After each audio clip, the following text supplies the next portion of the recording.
आज या ठिकाणी सायन्स एक्झिबिशन भरलेलं आहे। सगळ्या मुलांची मेहनत आपण या ठिकाणी बघायला लागलो। फर्स्ट स्टँडर्डपासून अगदी 10th स्टँडर्डपर्यंत या सगळ्या मुलांनी घेतलेली जी मेहनत आहे ती बघतोय आपण। वैयक्तिक पालक म्हणून मी फक्त माझ्या मुलाचा परफॉर्मन्स कसा आहे हे पाहण्यासाठी आलो। पण मी खरं सांगतो, मी फक्त 2 मिनिटासाठी आलेलो होतो का तर माझ्या मुलाला बरं वाटावं। पण इथं आल्यानंतर ऑलमोस्ट 1.5 तास झालं मी इथेच आहे। प्रत्येक स्टेप टू स्टेप जे एक्झिबिशन एका मुलाचं सायन्स प्रोजेक्ट बघून दुसऱ्या ठिकाणी जाईपर्यंत मला 15 ते 20 मिनिट लागतात। ऑलमोस्ट 200 ते 250 मुलांनी हे परफॉर्मन्स सादर केलेले आहे। 2 तास नाही, 2.5 तास नाही, 3 तास नाही, ही भर उन्हामध्ये दुपारी 12च्या वेळेमध्ये ही मुलं त्या ठिकाणी परफॉर्मन्स दाखवत असतात। म्हणजे खरं बघायला गेलं तर या पाठीमागं शिक्षकांचं श्रेय आहे।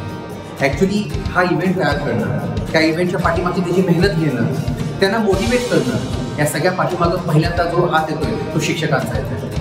त्यामुळे पहिल्यांदा त्या शिक्षकांना मी वंदन करतो। त्यानंतर त्या पालकांना की ज्या पालकांनी या पाठीमागं प्रत्येक मुलाच्या पाठीमागं उभा राहून की तू करू शकतोयस, या सगळ्या गोष्टी त्यांनी उभा केल्या आणि त्याचा परिणाम म्हणजे एक्झिबिशन आहे।